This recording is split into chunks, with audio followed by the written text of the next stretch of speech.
Di pelaksanaan sasaran non-fisik TMMD reguler 111 Kodim 0212, Tapanuli Selatan, pemuda desa Sihom terima sosialisasi tentang wawasan kebangsaan dari anggota Satgas.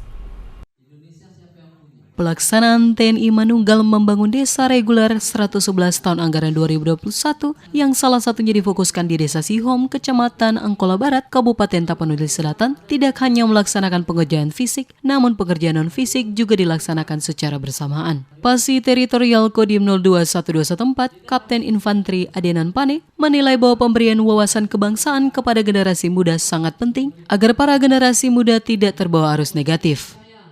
Ya, tujuan kita melaksanakan sosialisasi tentang bela negara di wilayah TMMD 111 Kodim 0212 Tapanuli Selatan, tepatnya di Desa Sihom.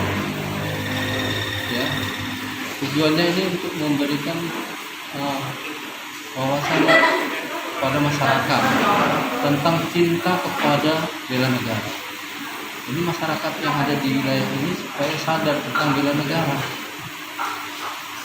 Nah, masyarakat sudah diberikan wawasan kebangsaan bela negara.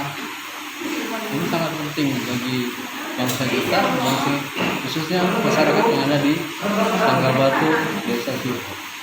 Mewakili generasi muda Desa Sihom, Kecamatan Angkola Barat, sangat berterima kasih kepada Satgas TMMD yang ke-111 Kodim 0212 Tapanuli Selatan karena telah memberikan kami pembangunan jalan sejauh 8 km.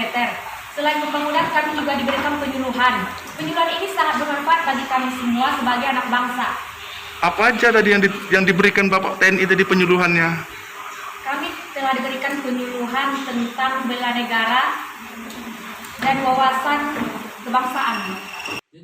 Dirinya bahkan meyakini pelaksanaan TMMD di desa ini akan membawa kemajuan warganya dalam meningkatkan ekonomi.